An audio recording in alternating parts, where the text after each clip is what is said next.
কনের জন্য আনা শাড়ি ও প্রসাধনী পছন্দ না হওয়ায় ক্ষিপ্ত হয়ে বরযাত্রীদের মারধরের অভিযোগ উঠেছে কনে পক্ষের বিরুদ্ধে। এতে বরসহ অন্তত 10 জন আহত হয়েছেন।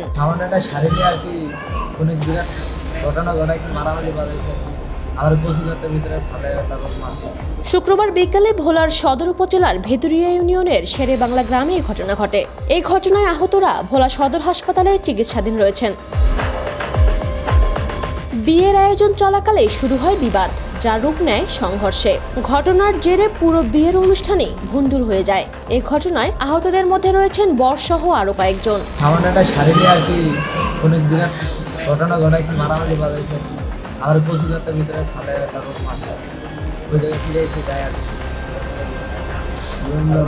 হাসপাতালে ভর্তি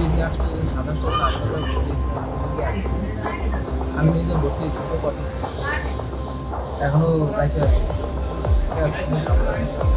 জানা গেছে প্রায় 1 বছর আগে পারিবারিকভাবে বিয়ে হয় পূর্ব চরকালী গ্রামের মোহাম্মদ আবুর ছেলে সজীব এবং শেরে বাংলা গ্রামের মোহাম্মদ শাহাবুদ্দিনের মেয়ে রিফা আক্তারের। উভয় পরিবারের সম্মতিতে শুক্রবার দুপুরে আনুষ্ঠানিকভাবে কনে আনতে যান প্রায় 30 জন বরযাত্রী। বরপক্ষ জানায় কনের জন্য আনা শাড়ি ও প্রসাধনী কনে পক্ষের অপছন্দ হওয়ায় প্রথমে বাগবিতণ্ডা এবং পরে উভয় পক্ষের মধ্যে হাতাহাতি শুরু হয়। বর সজীব জানান, হামলার সময় তার পকেটে থাকা 30,000 টাকা ও কনের জন্য আনা 4 আনা ওজনের একটি স্বর্ণের নাকফুল ছিনিয়ে নেয় কনে পক্ষের লোকজন। এ বিষয়ে ভোলা সদর মডেল থানার ভারপ্রাপ্ত কর্মকর্তা মোহাম্মদ হাসনাইন পারভেজ বলেন, এই ঘটনায় বরপক্ষের মামলার পর কনে পক্ষের 2 জনকে গ্রেপ্তার করা হয়েছে।